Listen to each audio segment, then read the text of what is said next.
Hello and welcome to both our in-person and online audience. I'm Lucas Myers, a senior associate here with the Wilson Center's Indo-Pacific program, and we're joined today by an extraordinary panel of experts joining us from both Japan and across the United States to discuss the issue of U.S.-Japan economic security cooperation. Over the past 4 years, shared concerns about the systemic challenges posed by the People's Republic of China to global growth and security has led to greater coordination between the United States and Japan, a development which has been highlighted most recently by Prime Minister Kishida's visit to Washington, D.C. in April 2024. Promoting economic security has emerged as a key interest in the U.S.-Japan alliance, most notably to coordinate on the advancement of critical technologies. These efforts also include securing supply chains, limiting the export of critical dual-use technologies, investing in manufacturing at home, countering economic coercion, and ensuring access to critical minerals. At the same time as we cooperate jointly, both the United States and Japan are investing in securing the competitiveness of their industries within their own borders. Yet, despite the progress on these issues over the past few years, there are a number of questions and issues that remain to be discussed. Is a collective economic security arrangement in the Indo-Pacific possible? How can the U.S. and Japan balance the need for economic growth with the need to secure their economies from malign action? How does the private sector react to all of this? Are efforts to shore up economic security beneficial or adding to unpredictability in the business cycle? How high of a fence and how wide of a yard should we be pursuing? The Wilson Center has been tracking these issues for some time in the pursuit of our mission to inform policymakers. And today's event is only the latest in a long-running series held both in Japan and the United States. This series has been supported by the U.S. Embassy in Tokyo, and we are grateful for the support of the State Department in making this project possible. So today, as I mentioned, we're joined by a distinguished group of experts to explore these questions and more. I expect a lively debate and insightful remarks from our panel. But first, to get us started, I'm proud to introduce Nicholas Snyder, the Director of the State Department's Office of Japanese Affairs, who will be providing us with some opening remarks. Thank you so much, Lucas. And I'm grateful to the Wilson Center's Indo-Pacific program, and Chihoko and Lucas, for the invitation to be here today. And thanks to you all for taking the time to join this discussion about this important issue, economic security and the U.S.-Japan relationship. The title for this today's event is Spot On, Unleashing the Power of U.S.-Japan Economic Security Cooperation. Our countries have tremendous capabilities in this area, and our collaborative potential is at historic levels. So today in my opening remarks, I'll cover 3 main points and hopefully give you some food for thought. One, I'll provide an update on the latest developments in our alliance, relationship, and economic ties.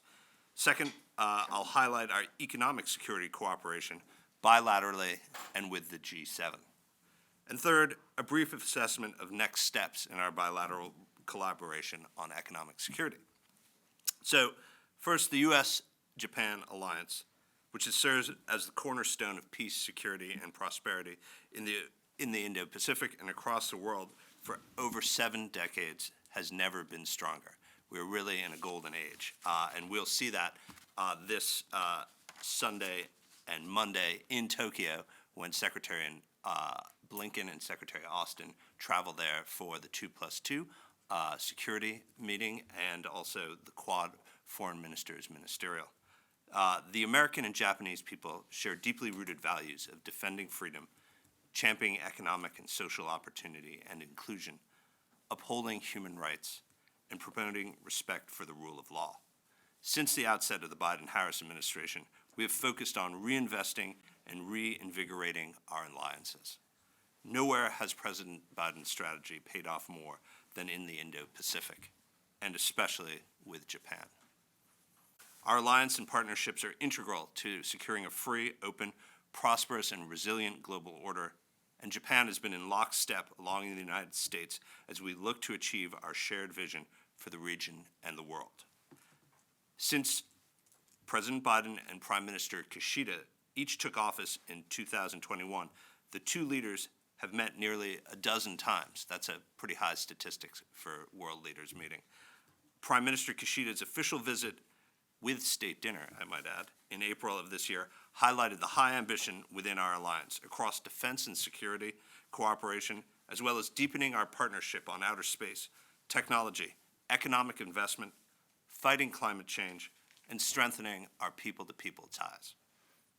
The April Leaders Meeting produced more than 60 deliverables. Again, that's a huge number for a summit, including more than 36 unique deliverables focused on economic investment, energy, technology, and outer space. We announced major research partnerships between our leading institutions on critical emerging technologies such as AI, quantum, semiconductors, and clean energy. All of these have strengthened our economic ties and our economic security. Our robust economic partnership and growing cooperation on critical and emerging technology are driving the global economy of the future. And as we do on the security side, we stand shoulder to shoulder with Japan, as Prime Minister Kishida noted in his speech to Congress when he came to visit. To that end, Japan has been a preeminent partner for the United States as we have advanced our economic security objectives. Recognizing our shared interest in enhancing economic ties and strengthening the rules-based economic order, President Biden and Prime Minister Kishida announced the U.S.-Japan Economic 2+2 in January of 2022. That's a lot of twos, by the way. Its work complements our Security 2+2. And since that January moment, Secretary of State Blinken and Secretary of Commerce Raimondo have met with their Japanese counterparts twice. Our respective undersecretaries and vice ministers have met 3 times to track and drive our economic security cooperation. And at my level, I've met multiple times with my director counterparts to work from the bottom up. Japan is the only country with which the U.S. maintains a cabinet-level economic 2+2 process, which is worth noting, and it's a sign of how strong the relationship is and how deep our economic ties are. It's part of what makes our relationship unparalleled. We structure our work under the economic 2+2 under 2 broad areas of emphasis. First, strengthening the rules-based economic order that has underwritten the prosperity for our people in the world. So the United States and Japan are working together to promote a level playing field and counter non-market policies and practices, including overcapacity. We are sharing information and coordinating on deterring and countering economic coercion wherever it threatens allies and partners globally. And we are collaborating together and with other G7 countries and like-minded partners to promote economic resilience and economic security. Second, the economic 2+2 also focuses on enhancing economic resilience and promoting and protecting critical and emerging technologies. To boost our economic resilience, the United States and Japan are pursuing initiatives to strengthen supply chains for critical minerals, semiconductors, energy, and other key goods. Through the U.S.-Japan Commercial and Industrial Partnership, or JUSIP, led by the Department of Commerce and METI, the United States and Japan have committed to accelerating cooperation on achieving more transparent, robust, and sustainable supply chains. And JUSIP feeds into the economic 2+2, so it's all connected up at the top at the cabinet level. In the critical mineral space, through the Minerals Security Partnership and MSP Forum, we are promoting responsible and sustainable investment in extraction, processing, and recycling, and driving high ESG standards in the industry through that. Through the Partnership on Global Infrastructure and Investment, PGI, we're working together with Japan to promote high-quality investment in projects such as the Luzon Corridor in the Philippines and the Libido Corridor across the DRC and Angola. The United States and Japan are also working to promote trusted 5G and open radio access networks, or Open RAN technology, our support for Open RAN field trials in the Philippines, the Asia Open RAN Academy, and Quad coordination for Palau Open RAN deployment are recent examples of this collaboration. Thank you. We are sharing information and coordinating on deterring and countering economic coercion, as well as economic disinformation that's being put out there. On the protect side, we continue to cooperate on export controls to prevent our critical and emerging technologies from being diverted for military or other uses that could threaten international peace and security. I'd like to take a moment to highlight two additional efforts the United States and Japan are taking to unleash our economic security cooperation right now. First, the Ministerial Policy Dialogue launched this April between White House Senior Advisor John Podesta and METI Minister Saito. This dialogue aims to maximize synergies between the U.S. Inflation Reduction Act, or IRA, and Japan's Green Transformation Promotion Strategy, or GX, to advance the clean energy transition in our two countries. The IRA provides for nearly $370 billion of clean energy incentives. Japan's GX will use 20 trillion yen of GX bonds to help catalyze up to 150 trillion yen, or about $100 billion, in GX investment through public-private partnerships. U.S.-Japan collaboration on the clean energy transition helps us enhance our energy security and, by extension, our economic security. The other effort I'd like to underscore is cooperation through the G7.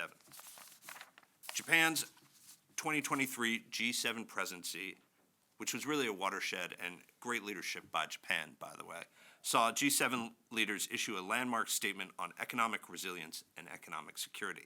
In that statement, the leaders laid out principles on resilient and sustainable supply chains, including transparency, diversification, security, sustainability, trustworthiness, and reliability. This year, during Italy's presidency, G7 leaders committed in the Apulia communique to implementing these principles by actively engaging with partners in the private sector within and beyond the G7. The G7 leaders also committed to working together to address harmful market distortions and global excess capacity in key sectors resulting from non-market policies and practices. The G7 Coordination Platform on Economic Coercion, launched during Japan's 2023 presidency, is another tool we are using to support economic security. And these are just a few of the many, many ways the United States, Japan, the G7, and like-minded partners are securing a prosperous future. Now, looking ahead, and I'm almost done here, and we can hear from the much more interesting panel. Looking ahead, I think it's clear there's still much more work to be done. Problematic non-market policies and practices remain a challenge to our economic security. The United States and Japan must press forward with maximally aligning our economic, technology, and related strategies in the face of this challenge. We must continue to build partnerships with like-minded countries and the private sector as we pursue resilience for supply chains that can be incredibly complex and dynamic. So in the name of strengthening economic security, I am very much looking forward to today's discussion with thought leaders and experts on U.S.-Japan relations and the global economy. Thank you very much, and look forward to hearing from our distinguished panelists. Well, thank you, Director Snyder, for your excellent opening remarks, obviously laying the stage for the past few years' successes. I would say that the U.S.-Japan alliance, from that perspective, looks better than ever, and I think that's something we saw on our trips to Tokyo as well, and that level of coordination is truly remarkable. So now, I guess, as Director Snyder said, let's open it up to our other experts. I'll welcome first, to my left, we are joined by Peter Harrell, a non-resident fellow with the Carnegie Endowment for International Peace. Now on screen, calling from Tokyo late in the evening, we have Akira Igata, a project lecturer at the Research Center for Advanced Science and Technology at the University of Tokyo. And also on screen, joining from California, we have Dr. Ulrika Sheda, professor of Japanese business at UC San Diego and the director of the Japan Forum for Innovation and Technology.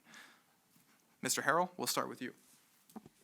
Well, thank you very much for being here, and let me begin by thanking the Wilson Center for inviting me to join the panel.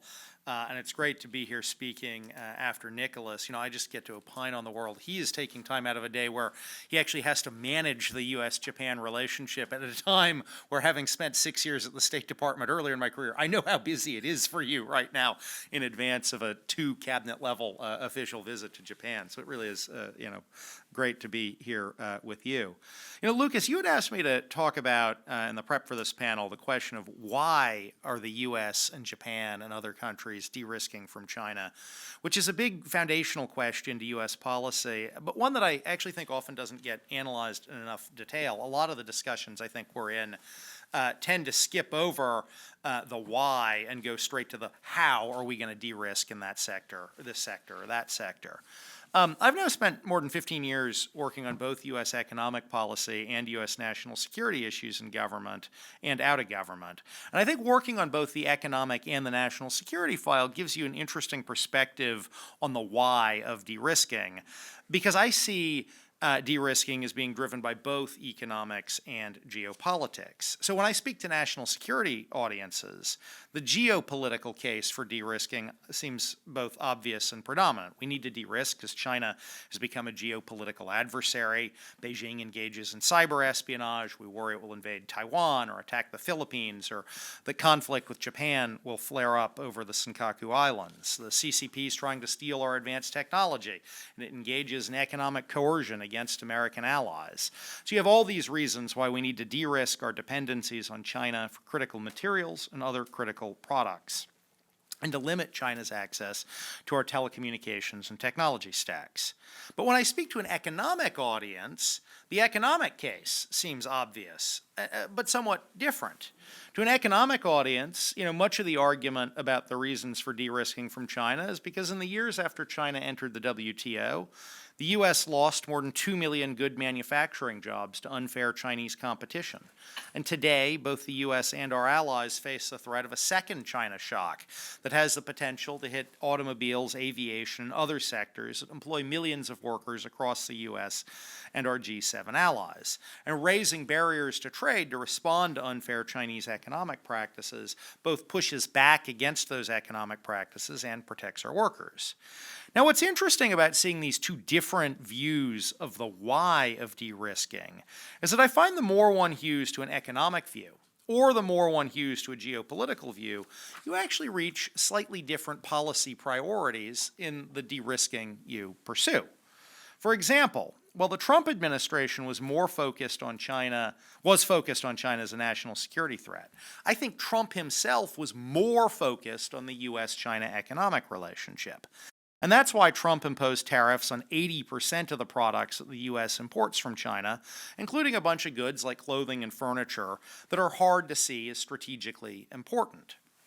It's also why, while the Trump administration did take some actions against individual Chinese technology companies like Huawei, if you look at the data, under the Trump administration, the U.S. actually witnessed a boom in sales of U.S.-made semiconductors to China, because selling semiconductors was good for U.S. manufacturing and good for U.S. exports.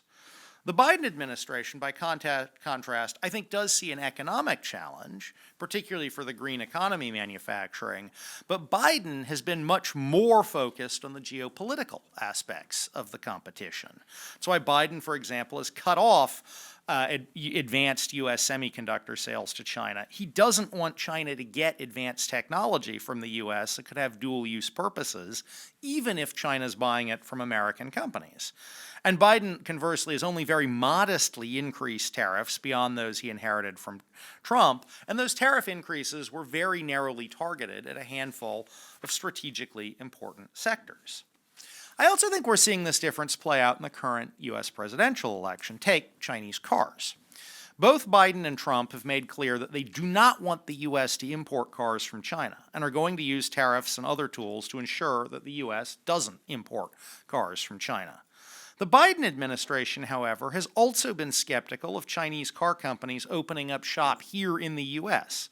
and manufacturing cars in America, because the Biden administration worries that Chinese cars, given the number of sensors and cameras and other sorts of devices on them, are essentially, as Gina Raimondo has said, spy cameras on wheels. And that's why Biden's Commerce Department has launched a potential rulemaking process focused on the data security risks that could potentially shut Chinese car companies out of the U.S. market, even if they're actually manufacturing the cars here. Trump, on the other hand, at least on the campaign trail over recent weeks, has taken a different approach. He has said that while he plans to heavily tariff U.S. imports of Chinese cars coming in from China or from third countries like Mexico, he's also repeatedly said that if Chinese companies want to come to the United States and open up factories here in the United States employing Americans at good wages, he's all in favor of that. I think you see a very different approach on are you concerned about the national security or the economic risks? We're also seeing differences play out in terms of potential approaches to American investment in China. The Biden-Harris administration has taken a very narrow approach to limiting U.S. investment in China, just seeking to restrict investments in a handful of sectors, like artificial intelligence, where the administration thinks U.S. investment could give China a competitive edge. Trump's advisors, like former Trade Representative Bob Lighthizer, on the other hand, have articulated a much more expansive vision for restricting broad swaths of U.S. investment in China, arguing we should be redirecting more of those capital investments to investments here in the United States rather than in China. Now, I will say that whether former President Trump wins the election or Vice President Harris does, we should expect continued pressure to disentangle elements of the U.S.-China economic relationship. Both parties in this country want to see greater de-risking. But because they have slightly different weightings of the why we're de-risking, I do think we'll see slightly different policy approaches to the what of de-risking next year. Now, this now brings me to the second point that Lucas had asked me to talk about, which is that I do not think the U.S. can effectively de-risk our relationship with China without close cooperation between the U.S. and allies, including very much Japan. Some of this just comes from looking at the realities of the technologies and sectors where de-risking is important, regardless of whether you're de-risking for geopolitical or economic purposes. Take batteries for the green transition. Japanese firms like Panasonic provide much of the best battery technology in the world, and Panasonic is Tesla's battery partner. We aren't going to be able to build electric cars without cooperation from Japan, as well as other allies like Korea. Nicholas talked in his opening remarks about the important work the U.S. and Japan are doing to secure critical mineral supply chains from around the world. We're not going to be able to have our green transition without allied cooperation. Take semiconductors. Japanese firms like Tokyo Electron play a vital role in the semiconductor technology stack. We aren't going to be able to keep China from developing advanced chip technology without close cooperation between Washington, Tokyo, and a few other key allied countries like the Netherlands. I also think that the reality is that even a second Trump administration is going to recognize that if the U.S. broadly diversifies away from China, we're not going to go back to manufacturing quite everything in the United States. We're going to need countries as manufacturing partners. And you've seen that in the trade data over the last several years, where the value of U.S. imports from China has fallen, but the U.S. has been importing more from a number of allied countries. So how do I think we can engineer better allied cooperation over the next couple of years? I've written quite a bit over the last year about the potential for sectoral trade deals as a mechanism for positive cooperation.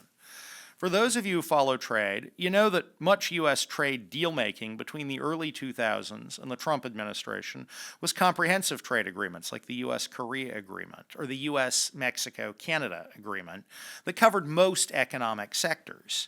For reasons I can get into in detail during Q&A, I think that paradigm has increasingly run out of steam here in Washington. The politics are often too complicated, the economic gains too uncertain, and it's just hard to see us, from an American perspective, getting big new deals done. So I've been recommending we reboot with narrower deals that would target specific sectors. Take energy.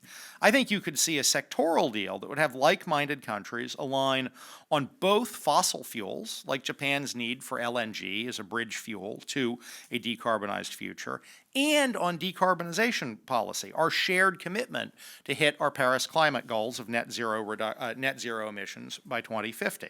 And we could reduce barriers to trade among ourselves in the relevant products, sectors, and technologies that are important for all of us to reach those commitments. This wouldn't just have to be market access, so it should include market access and relevant technologies. We could agree, for example, to also reduce export control barriers among the group on innovative new nuclear technologies. We could make it easier by streamlining CFIUS review to invest in each other's clean energy sectors. And we could look at integrating development finance tools within an energy sectoral agreement to sort of sweeten the pot for a few developing country partners. But I don't think it's just energy. I think other critical sectors like medicines and medical devices being one where there's a bipartisan bill on Capitol Hill that I was recently speaking about with Bob Lighthizer, former chief of staff, who supports it, would also be right for sectoral agreements. I think AI and digital would be another example. Perhaps over time we could ladder a set of sectoral agreements up into a kind of economic security pact. But what I think we need to be doing is looking for some areas where interests are aligned, where the politics is there, and we can get deals done. And to me, sectoral deals are the most promising area. I also see opportunities for continued cooperation among allies on export controls and on investment screening, which we can get into in Q&A. I know I'm at time, but in closing, I do want to say that I see U.S.-Japan cooperation as foundational to making all of this work. The U.S. and Japan have so many overlapping interests and shared values, as Nicholas talked about in his opening remarks. We've built an incredibly strong foundation to build on over more than 7 decades. And however the U.S. elections in November turn out, I am confident that the U.S. and Japan will be working closely together over the next several years on this set of issues. Thank you. Thank you very much, Peter, for your excellent outline of these challenging issues. Next, we'll turn to our guest on screen, Igata-san from Tokyo. Fantastic. Can you hear me okay? Loud and clear. Okay, great. Thanks so much for inviting me and including me on this fantastic panel. My apologies in advance if I don't sound as excited and energized as I should be for being part of what is probably a dream team of economic security experts in the US, because it is nearing midnight here in Tokyo and it's been a long day. So with that, so today I have been tasked to talk about the extent of overlap between Japan and the US regarding our policies related to the development of advanced technology in China. And I would argue that in general, I think that Japanese interests align very closely with the US on the need for increased protection and promotion of critical and emerging technologies. For instance, in terms of the protection aspect of all of this, the Japanese government has been strengthening various policies related to preventing transfer of critical technologies, whether through a more stringent visa screening or export control or inbound investment screening mechanism or strengthening cyber security. In terms of promotion, the Japanese government has decided to invest more into the R&D of critical and emerging technologies through the new Economic Security Promotion Act, or ESPA, that was passed about 2 years ago. And the list of these technologies identified is closely mirrors that of the US. Having said that, I do see a few areas of important divergence between Japan and the US. Let me give you one example from each of the 3 ways technology can be transferred abroad. The first way is the tech transfer can occur is through money, namely the outbound investment screening mechanism. Japan had strengthened the internal investment screening mechanism in the past few years, but now the movement towards outbound investment screening is happening in the US and elsewhere, and Japan does not have an outbound investment screening mechanism for restriction of critical and emerging technologies. For instance, you look at the US and there has been lots of movements in Congress, and last year the Biden administration came out with an executive order restricting certain outbound investment screening in the areas of semiconductors, AI, and quantum. You look at the bill that was proposed in the Congress, and it also includes, I believe, supercomputers and other type of technologies as well. And I believe there's now a talk of including biotechnology in the restricted list as well. Because US is moving towards this direction, other allies and partners are moving towards that direction as well. Earlier this year, the European Union came out saying that they're now going to try to identify potential risks stemming from outbound investments in critical and emerging technologies by next summer and decide on what they want to do. The UK came out earlier this year too, I believe in April or May, that they're going to be looking at this issue of outbound investment of critical and emerging technologies as well. And they're going to be thinking about creating a guidance for the private sector. This is relevant for Japan because if Japanese affiliate companies in the US or EU or UK, if a Japanese company has an affiliate company there, then there's a great likelihood that these affiliate companies would be subject to these kind of outbound investment screening of these different regional jurisdiction. And also there will likely be a pressure from these different governments towards Japanese governments to align as well. So I think that the Japanese government must start thinking about whether and how far to align with our allies and partners on outbound investment screening mechanism on CETs. Second way the tech transfer can occur is through products, or namely the export control of certain products. And of course, the easiest example is that of the SME, or the semiconductor manufacturing equipments. The government of Japan has been strengthening export control related to CETs over the last few years, and also the Japanese government, along with the Dutch government, has followed the US lead in limiting the export of advanced SMEs to China. But there's now reporting from about last week that the US government wants Japan and the Netherlands to tighten its export of SMEs to China even further. And this is, of course, a problem for Japanese companies since Japanese semiconductor companies are hugely reliant on Chinese markets. Third way the tech transfer can occur is through people, namely the researchers. I think the Japanese government was a little bit behind on this issue, but they have been working a lot over the last, I would say, maybe 1 or 2 years in strengthening this aspect. For example, the ministries of both economy and education have updated the guidance for research institutions like the universities to deal with deemed exports a year and a half ago. Universities are increasingly cognizant of the risks of tech leakage through their researchers, and they have strengthened their internal rules on accepting foreign students for STEM research. There was also a recent case of a Chinese scientist working for a state-funded research institution in Japan called Advanced Industrial Science Technology, or ICE, and this person has been arrested on suspicion of industrial espionage, showing that Japanese intel agencies are also cracking down on this.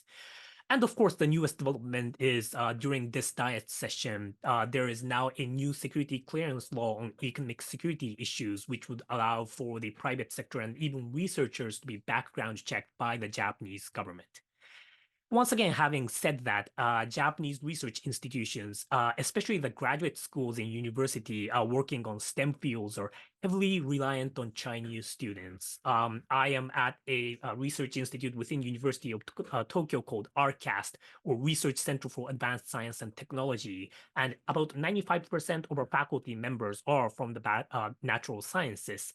And I'm on campus, and I do see a lot of foreign students, including mostly Chinese students.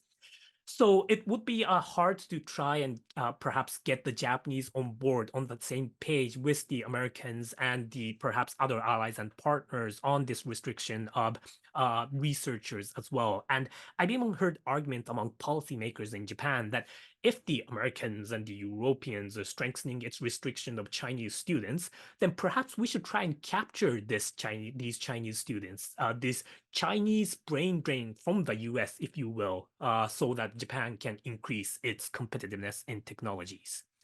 So to recap, there is a significant overlap between Japan and the US regarding technology control, but there is a noticeable difference in terms of the speed and the extent of restriction that Japan is willing to accept compared to the US.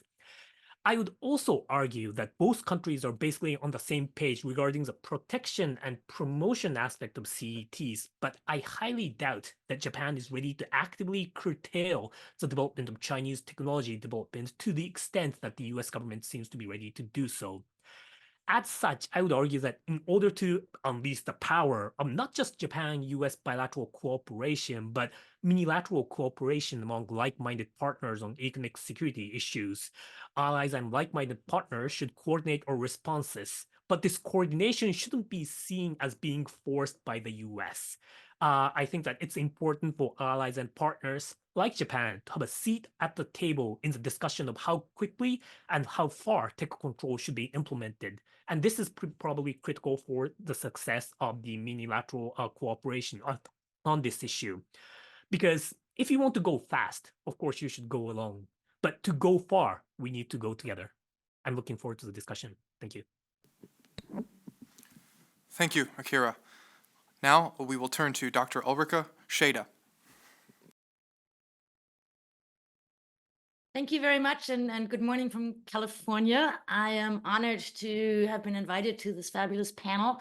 I feel a little bit like an outsider, not only because I'm 3 hours behind you all, but I'm a business researcher. And so I come from the business perspective, and I guess that's my role on this panel. So I, like every good business professor would do, I brought some PowerPoints.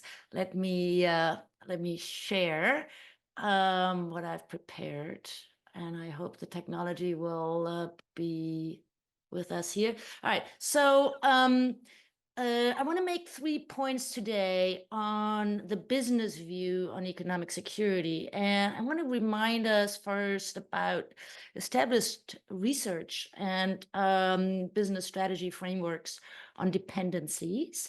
Then I want to zoom in a little bit on Japan, because that's basically my research area, and argue that while we were very concerned with China and maybe stopped looking at Japan, at least not maybe people in this room, but a lot of people in the world, something very interesting has happened within Northeast Asia, and I want to point that out.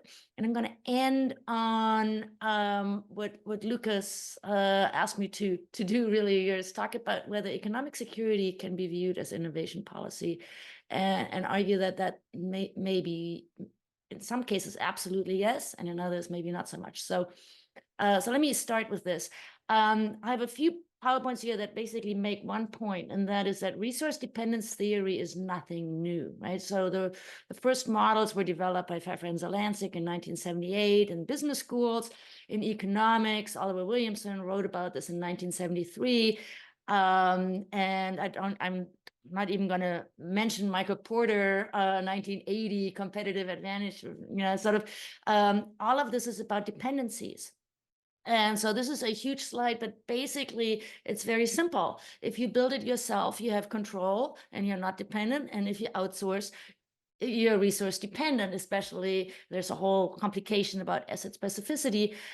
I'm just throwing all of this at you to remind you that this is nothing new, and that if we think about corporate interests, we should start with the assumption that business leaders are not stupid. Most of them. There's that too. But that happens everywhere, and we're humans, so that's great. But the point is, for most CEOs, for most business leaders, resource dependencies have already been baked into their strategies. And so it's not as if there's a policy shift and suddenly everybody wakes up to this, right? And in some cases, being 100% dependent on an input may actually be necessary, because it's just so asset specific, so technologically specific, or there are scale economies, or it's a cost thing, maybe unavoidable. And most good business leaders will have to try to set up counterbalancing dependencies, like Michael Porter would suggest, right? So global production networks are part of a business strategy on how to compete, whether that's market access, Akira just mentioned, right? That the Chinese market is just so big, we have to be there, that sort of thing, or access to resources. We have to go wherever the weather allows us, or where nature is, or where the input stuff is. And then there's also, of course, price.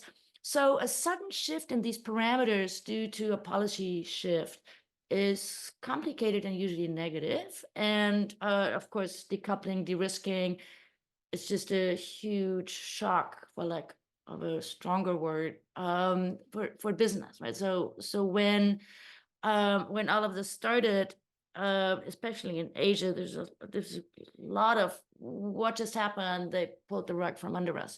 So the business view on this is super complicated. That's point number one. And they've built these dependencies into their strategies, and let's not forget that.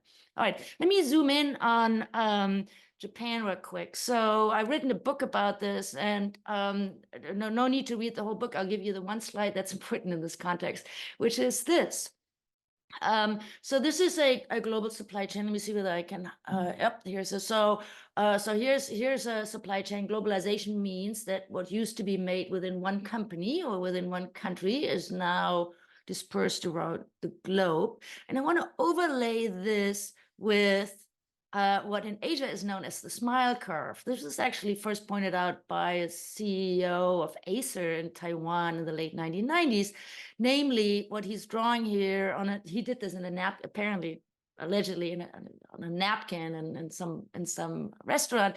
He drew operating margin or some measure of money, like show me the money, profit, and the phases of production. And he drew the smile curve and said, what has happened in Northeast Asia over the past 20 years is that the rise of first South Korea and then China, and they've gotten really, really good at Japan's old game, which is assembly. This is no longer profitable. This is at the bottom of the smile curve. So from the Japanese manufacturer's perspective, and Panasonic was mentioned, right? Panasonic used to make, toaster ovens and blow dryers and washers and dryers and all of that. What the rise of China meant was this is no longer feasible. So we have to move. And we can move one of two ways. We can go into logistics, or if we're manufacturing companies, we can go into advanced inputs, components, and machinery, which Akira just mentioned. And that's, of course, exactly what happened. By the way, this smile curve also perfectly now captures, or for the last 20 years, has captured Apple's strategy, right? So we designed the iPhone in Cupertino in California, and then we sell it in our glitzy stores around the world, and the rest is outsourced, right? So, so Japanese companies have moved into these advanced inputs, right? And so Panasonic now makes the batteries that go into the cars, as was already mentioned. Okay, what does this mean for Northeast Asia?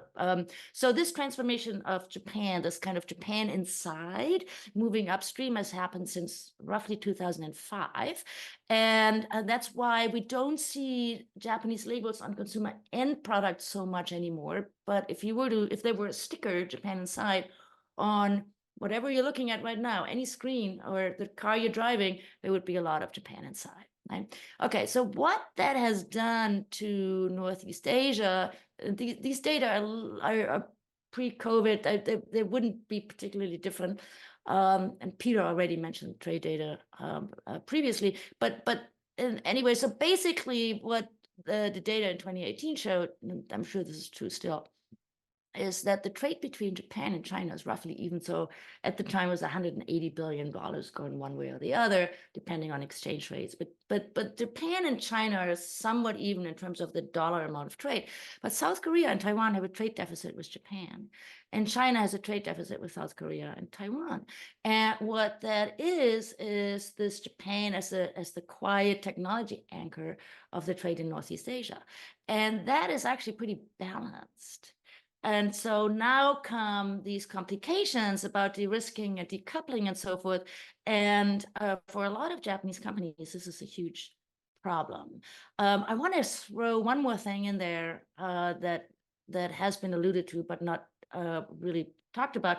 This is not just about trade, right? This is also about FDI. This happens to be Toyota's global production network. I could give you 200 slides of Japanese companies that look like this, where they're kind of have these operation manufacturing stuffs around the world. So Japan has been said to be stagnant, but if you look at the global production network of Japanese companies, it's up, right? And so that may be fodder for another session here, but I just want to alert you to the fact that there's something happening in Northeast Asia that is a little bit not on our radar, and that drives business strategies. So let me, with my remaining, I've actually, 2 minutes or so, follow Lucas's invitation and talk a little bit about whether all of this can possibly be good, or is it bad, or how do we think about economic security policy in terms of innovation and growth. And just to remind you, we actually, in spite of like 100 years of research on this, we actually still don't have a good idea where innovation comes from. Schumpeter defined it as new combinations, right? And as an invention is a new combination. We know that a new product takes about 2,000 to 4,000 ideas. So ideation is critical. Some of it is serendipity. Some of it can be created. The society may change its needs. There's the hungry spirit theory. government demand is super important, and regulation also is, right? So the government can indeed structure this. And in particular, if government asks for it, so the whole history of Silicon Valley being created because we wanted to go to the moon. And so absolutely the government plays a big role here. Large companies also play a big role, and money as well. Whatever the mechanism, innovation takes time and is somewhat unpredictable, right? And so, and the other thing we know is that Wall Street may actually, over the past 10, 15 years, may have disincentivized R&D spending by large companies for complicated reason. I'll skip. But so here's the question the answer to the question: Can economic security policy make companies better? And the answer is yes and no. Yes, absolutely. The CHIPS Act, the IRA Act, these are fantastic pieces of legislation that will bring in, that increase the chances of encounters, or bring in Japanese companies to the United States, maybe vice versa, even influx of talent, as Akira mentioned. This may accelerate innovation by streamlining, focus companies on a particular effort and create new demand. So this is all great, but it will work, and if and only if it doesn't reduce growth, it doesn't reduce sharing. If the policy only invites repatriation of a process that was previously done elsewhere, it probably will not lead to innovation. If the domestic production is less good than wherever it was previously, then this could actually be a backward movement, right? So what I predict is that over the next 10 or 15 years, we'll see a lot of research by economists trying to figure out the benefits of this legislation, and they'll probably find no conclusive answer because it'll work for 50% of industries and not for the other 50%. It's a little bit like these new treatment paradigms where it works for half of the patient and not the other half. And so on average, we don't know. But that doesn't mean it doesn't work, right? So we have to be careful. These policies do work. They may just not work everywhere. So Peter's suggestion of a sectoral approach to this is really attractive to me. I think that there's something there. All right, so I'm out of time. I just wanted to one more thing on Nicholas Snyder's point. Yes, I see a huge possibility for possible synergy effects because the US dependencies and the Japanese dependencies on global trade are different. And so if the two countries can join hands somehow, they can actually feed into each other's dependencies in very powerful ways. So I have more stuff to talk about, but let me stop here and thank you for giving me an opportunity to lay this all out. Well, thank you to all of our excellent speakers thus far. It's a lot to chew over. I'm not an economist by any means. I come at this more from the security China lens. But a few things just top of mind, lots of questions, but a lot of uncertainty, I think, given, the long-term nature of these policies and investments. A few things top of mind. Can China adapt to these export controls, these new policies? We've seen Russia adapt significantly to the sanctions regime, for instance. How effective can our innovation policies and investments at home, be to really shift this global landscape? And three, will this meeting of minds between the U.S. and Japan continue indefinitely, or can anything shift that? These are all things that obviously our speakers have addressed at different points, but now we will begin our question and answer portion of this. And just logistically, for those of us in person, when you ask a question, please use the microphones at the table and hit the button and turn it green. That way our audience online can also hear your question, including the speakers online.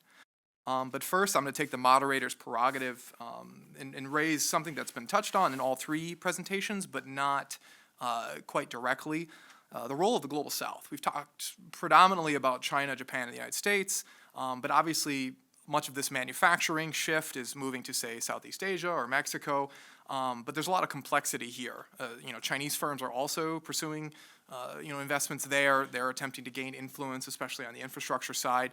And how this all plays out is something that I think will actually be very important for the U.S. and Japan. And so with that, I'd like to turn to our panelists, and perhaps Peter first, given I read your article in Foreign Affairs and it talked a bit about this issue. Yeah, so I think this is a hugely important issue of how do we navigate the relationship with the global South. And I should begin by saying, now that I'm no longer in government and maybe a little bit more liberated in what I can see, is, I think we have to recognize the position the global South is in. If I was advising the government of Chile or the government of Saudi Arabia, I'd be saying, let's see what we can get at all these guys, in this geopolitically complicated world, right? And I'd definitely be doing what you see these geopolitical swing states do, which is look for ways to kind of see how you can get both the U.S. and China to offer up investment packages and deepen trade relationships. So I think absolutely we got to expect that that's how they're gonna react. And I think there are kind of a couple of ways that we can think about this. One is we clearly do, from a Western perspective, from a G7 perspective, have to put a compelling offer on the table for key development priorities. And I think you've seen the G7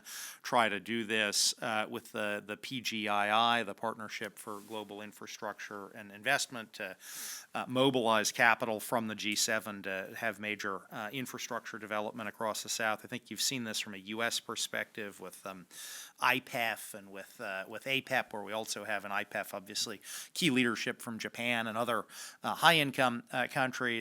But I think we have to have a compelling offer on the table, because if you look at most of these developing countries in the global South, they have real needs for capital. They need capital for physical infrastructure. They need capital for the green transition. They need capital to meet human development goals. So we got to have something compelling on the table.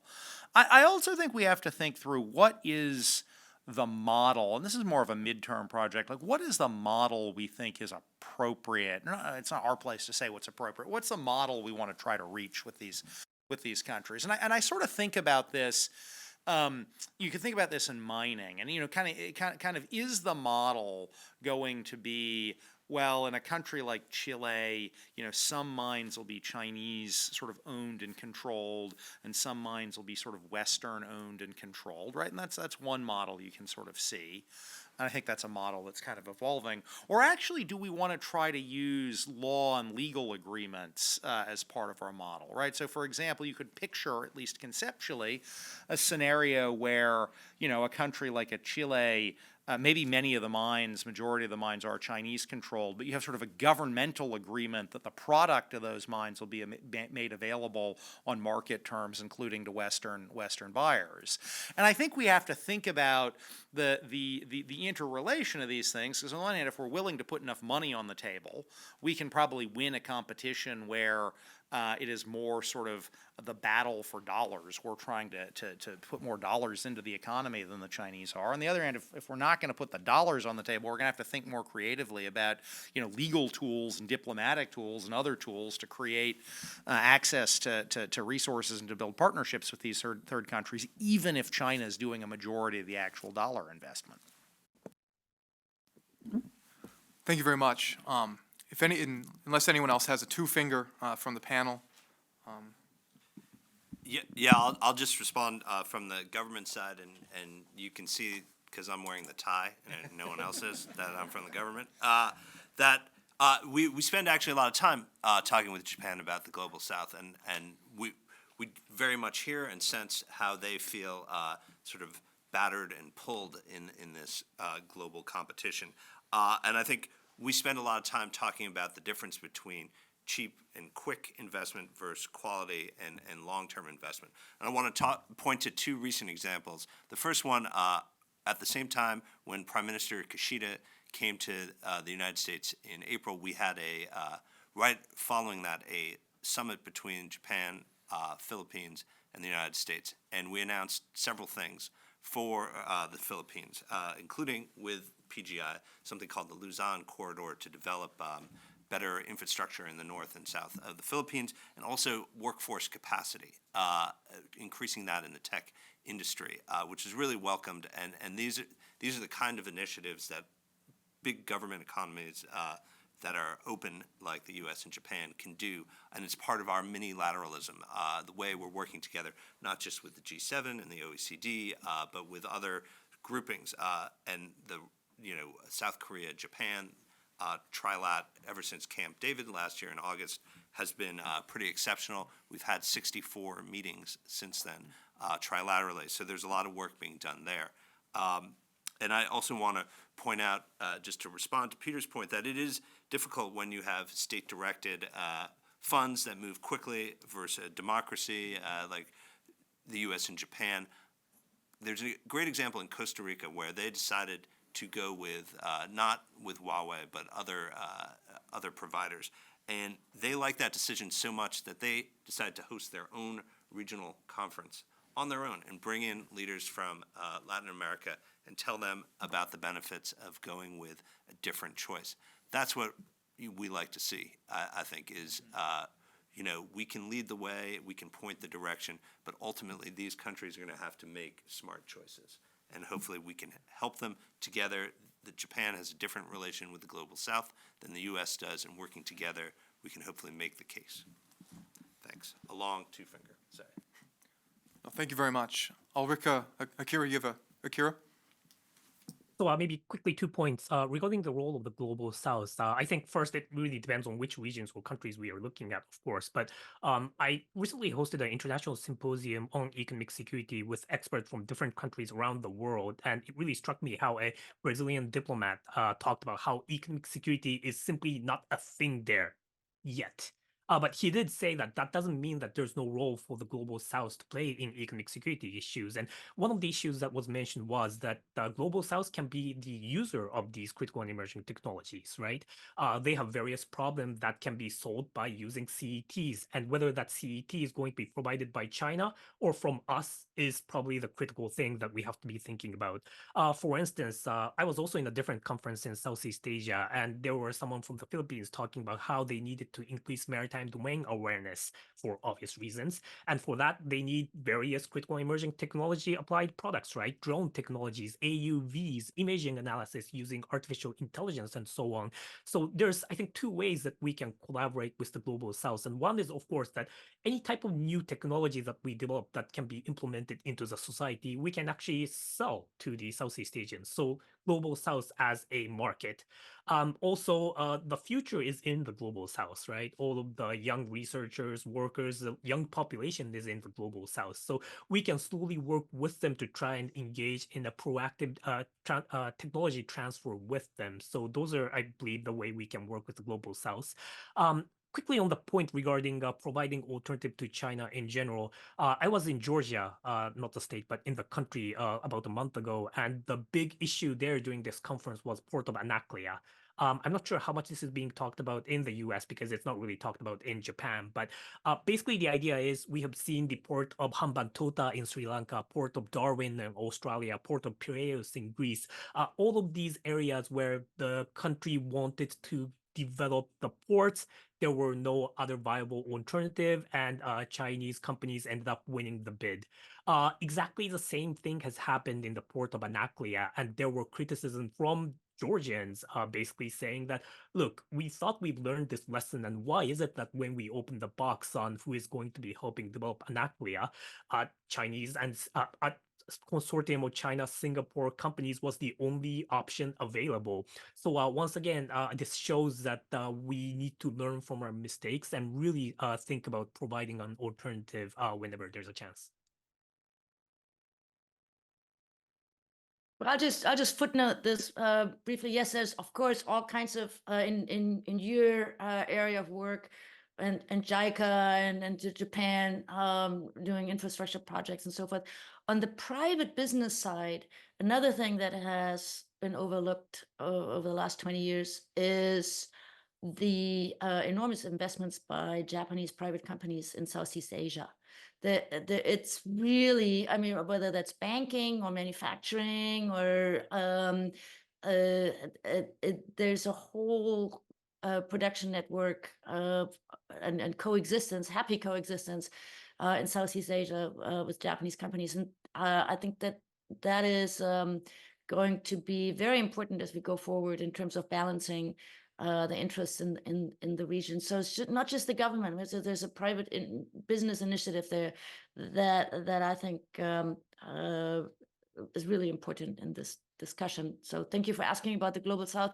I think that's, again, one maybe too big a thing. Maybe we can break that up a little bit more, because it's really quite different whether we talk about Asia or Africa or Latin America. But all of these are maybe the next area of research interest. There should be, I think. Thank you, everyone. So now I'd like to, open it up to the audience. So if you're online, you can ask a question in your the viewing window of this broadcast, and just type it in, and I'll be able to see it on my phone. For those of you in person, again, I'd like to remind you to, when you raise your hand, ask a question, I'll call on you, and then please speak into a microphone and introduce yourselves prior to your question. Gentleman up front. Good morning. Name is Million Zalecki, and my question is regarding critical mineral access for the U.S. and Japan, and how do the allies and the G7 countries plan to de-risk China's increasing economic security and geopolitics, specifically in Africa? And because I speak with a lot of private and public sector players across the continent, and essentially what I'm trying to figure out is there a plan to incentivize cooperation by offering research and development into key sectors, specifically in mining, and to increase the value add on the continent? Or is it just, or is there not any movement in that direction? That's one. And two, because one of the issues that I've seen is that, like you mentioned, there isn't any alternative aside from Chinese investment into a lot of these countries. So they fall into what some might call a debt trap diplomacy, in which once they default, that becomes an issue for them. So I guess that's just a question in terms of critical minerals in Africa, and how do we plan to leverage U.S. and Japan cooperation to help the Global South, specifically in Africa? Thank you. Sure. So I'll take that first, but I'm sure there are a lot of different opinions on this. Also, I do want to add the Global South is very differentiated, and every country, every area is very different and can't be treated as a monolith. When it comes to Africa, I think I want to make a couple points. One, before we talk about critical minerals, just very quickly, our Deputy Secretary of State, Kurt Campbell, recently led a dialogue with his equivalent, Vice Minister Okano, where they brought in JICA and USAID to talk about how do we do development and we concentrated a lot on Africa, sort of holistically, and not just in the critical minerals. But we have something called the Mineral Security Partnership. I talked about that a little bit, and actually South Korea just agreed to chair that. And we do a lot of trilateral work now with the South Koreans coming off the Camp David meeting last August that I was talking about, a really historic moment where Japan and South Korea put aside their historical differences and moving forward, recognizing the threat that China poses in a lot of the world, to work together on this, on critical minerals and a whole basket of other issues. So I talked about the libido corridor, but we're also looking at other ways to, in other countries, to sort of meet the moment. It is tough. We can't just direct funds in the way that China can do. We have the Development Finance Corporation that was created during the Trump administration, but it hasn't really turned out to be the silver bullet that can go into every situation and take an equity stake and make it all magically work out. And it's also, with $60 billion, that's a lot less than the trillion or fake trillion that the BRI has. So I'll just say this is something we talk a lot about, government to government. We need to action a little bit better. Again, how we do it in combination with other governments which have different tools. The Australians have interesting tools in the Pacific that they can use on different economic areas. I think that's finding that way forward. The U.S. can't go it alone. Japan can't do it alone. Together and with other partners, I think we'll be able to find solutions. Peter? Well said. That is a high mark. I will take that. Thank you. Well, thank you. Any other questions in the room?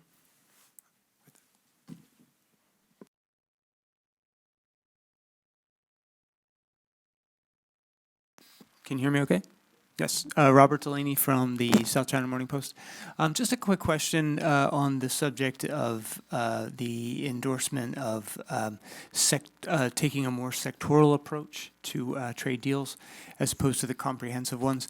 What does that mean then for CPTPP, which is obviously very comprehensive? We know that China is trying to enter. And although it's obviously very problematic politically in the U.S., we saw that it was one of the first moves that former President Donald Trump made was to pull the U.S. out of that deal. But in the meantime, I think as in the intervening years, we've seen the competition between the U.S. and the rivalry between the U.S. and China escalating. And we have heard voices from Japan expressing a desire for the U.S. to get back to the negotiating table, and we've also heard endorsements from some lawmakers on both sides of the aisle questioning why we aren't getting into this. So maybe if any of you could respond to that question about what's to become of CPTPP, should we be looking at it anymore at all, or should we just be redirecting our attention to trying to strike sectoral deals only? Thank you. So maybe I'll just offer a minute of commentary on that. And I think, what we have seen over the, last sort of 15, 20 years, frankly, as the kind of WTO vision, global vision of trade that really took off in the 1990s and early 2000s stalled out, as we've seen lots of deal making by lots of countries and lots of places over the last 15, 20 years. So there was CPTPP in Asia that came together after the U.S. decided not to participate in that. We've seen Europe strike various trade deals over the last 10 years. We've seen a number of South-South kind of deals. We've seen China strike trade deals. I am dealing. The other thing that I actually should just say, which is interesting to see, is that even though the U.S. has not rejoined the CPTPP, if you look at the trade data between the U.S. and CPTPP members, comparing January of 2017, when former President Trump pulled out, and the end of last year, 2023, actually you've seen U.S. trade with these members boom. U.S. imports from Vietnam are up something like 250%. U.S. imports from Indonesia are up, I think, 70. It's Philippines, it's about 60. I've done the math. I don't have it all in front of me. So what you've actually seen is that with the pressure to diversify away from China and a general interest in strengthening relationships, you've actually seen a deepening of these trade relationships in reality, even though you don't have the trade deal there. When it comes to trade deals, though, I'm trying to think about things that occur within a U.S. policy and political context, and I want to get the U.S. out there focusing on deals that serve U.S. economic interests, because we're not going to deal unless it's in our interest, serve the interests of the other partners, and that also deepen the geopolitical relationships between our allies. And to me, when I look at our American economic, and our political context, a sectoral deal approach is much more likely to get the muscles working again, to be able to build consensus here in Washington and with our partners. And I see that as an avenue forward that we can then build on and leverage going forward. Obviously, I want other countries to participate in sectoral deals with us. They may, amongst themselves, pursue other approaches as well, and in addition to the kind of sectoral vision that I've been advocating for over the last year and a half. Any other comments from our other panelists? I'll just say, for the U.S. government official party line is we are not joining and have no plans to join CPTPP. Thanks. And maybe I will actually just add on to that. I mean, serving in and out of government and having been at the State Department when we were first negotiating CPTPP years ago now, that kind of thing.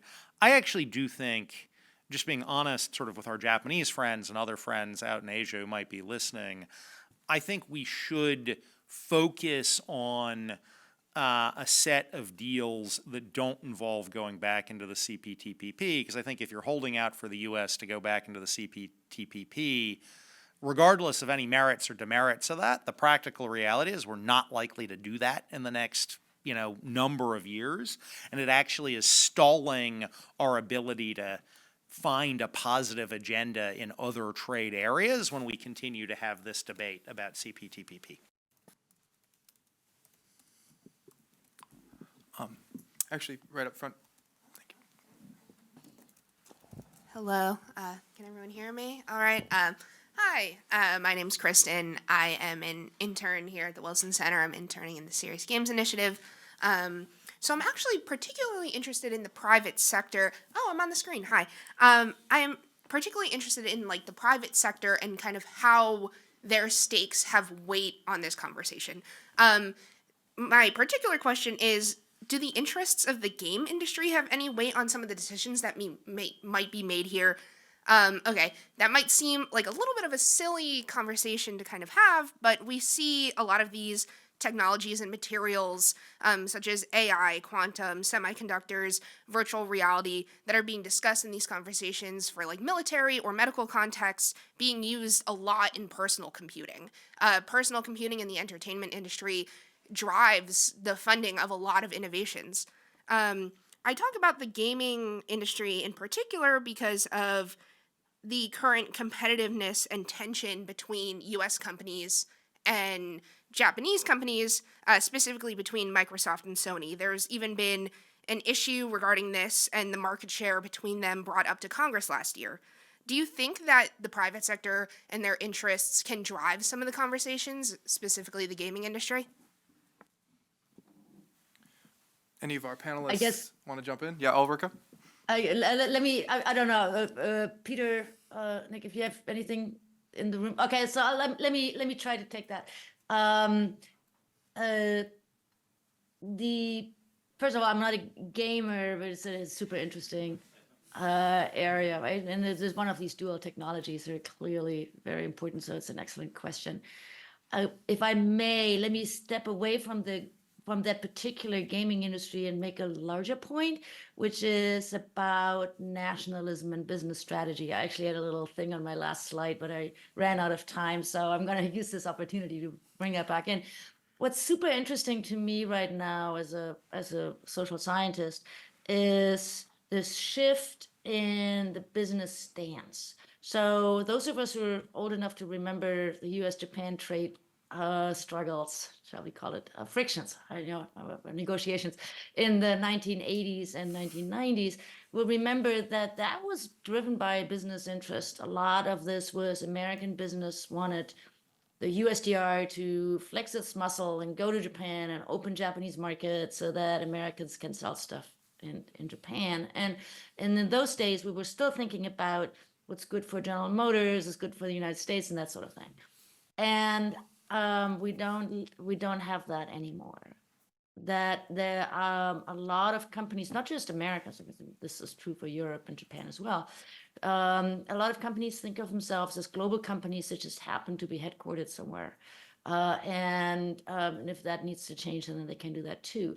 And so from the government's perspective, this actually makes things much more difficult because you can't really, and Nick and Peter, tell me if I'm wrong on this, but we can't really count on companies anymore to stand up for the country, for the nation, or to take a hit for the nation and pull out of a very large, attractive market because it's better for the home country. That Japan can do that a little bit more, I think, because there's more of that still. But I think one of the complications in all of this that we're discussing here is that business may no longer be as loyal, and insofar as that's true, they're not. It's not even clear what places like the USTR can do if businesses are of different minds. So you may have seen in the news. Just Kristen, the game story is super interesting, but another interesting thing is, of course, electric vehicles, and Volkswagen, which is has a big stake in China, just lobbied the EU government to not have tariffs on EVs, because for Volkswagen, the Chinese market is more important than the German and the European market, which is really quite amazing. And so, so this area is super complicated, and I think that the government's position on this is difficult, just because businesses have making their own business strategies, and how to get everybody back on the same page, I think, is one of the biggest issues going forward for the government. Thank you. Thank you. Now, unfortunately, as much as it pains me, the sign of a good conversation is that you run short of time. And we are about at the end, and I wanted to give each of our panelists the time for just a short, maybe one finger kind of a comment, just to close things out. Maybe we can start with Peter. Well, let me just thank the Wilson Center again, and say how good and rich I think this conversation has been. And I just want to end where I kind of ended my opening remarks, which is I do think that the U.S. and Japan are and will continue to be absolutely core partners on this economic security arrangement. I actually think we have, Ulrika, taking your point, our businesses don't always agree with the government on policy issues. I actually think both at a governmental interest and broadly at a business interest, the U.S. and Japan are very strongly aligned on these issues. We're very strongly aligned in the kinds of interests we have vis-a-vis our geopolitical competition with China. We're very strongly aligned in protecting our technology, very strongly aligned in the need to get our companies, invested in and working with some more global South countries as a part of our de-risking from China. So I'm actually quite optimistic that in this new geopolitical era, the U.S.-Japan alliance is going to be, as strong, if anything, stronger than ever. And I just want to end with that thought. Maybe we can go to Akira next. Sure, just to build off of Peter's optimism, I think that there's a lot that Japan and US can collaborate more on. Of course, there's a lot going on between government and government, but I think increasingly we need to realize that it's really the private sector that plays a huge role in both sides of the pond, the Indo-Pacific pond.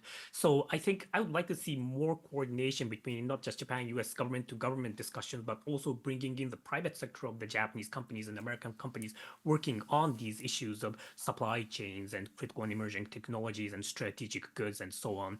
For instance, since about 5 or 6 years ago, large Japanese companies have been creating these corporate economic security division to really understand these kind of economic security dynamics and how they can play a role in this changed economic environment. Ministry of Economy in Japan recently changed the name of their Trade and Economic Cooperation Bureau to the Trade and Economic Security Bureau. So I think the time is right for a more comprehensive coordination between Japan and the US at both the public and the private level. Thanks. Ulrika? Yeah, completely agree. Thank you for having me. It's a fantastic panel. I wish we had another hour. We could easily fill it. And yes, this is a great time to discuss these issues. As Akira just said, there's a lot of interest in Japan to make this happen, and the moment is now. So, so thank you for starting this discussion and bringing the private sector into that. Director Schneider? Great. Yeah. Once again, thanks to the Wilson Center. Thanks to our panelists up at midnight and 6 a.m. So really great to hear from them. I will just say, businesses need to be incentivized.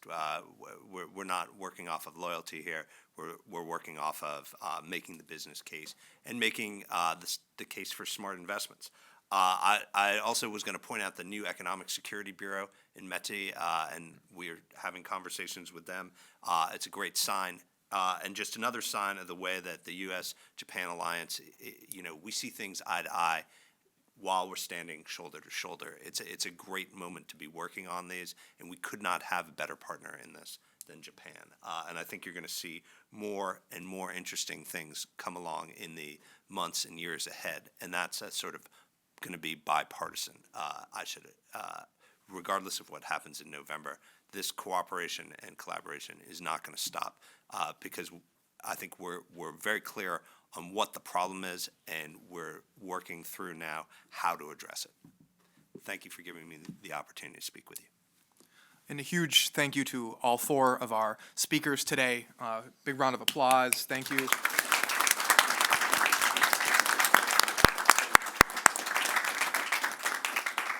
This was an excellent discussion, and please stay tuned. The Wilson Center will continue having more of these events. Also be on the lookout, so towards the fall, maybe the September timeline, we will be publishing a report, a sort of sequel to our earlier report on economic security that came out last summer.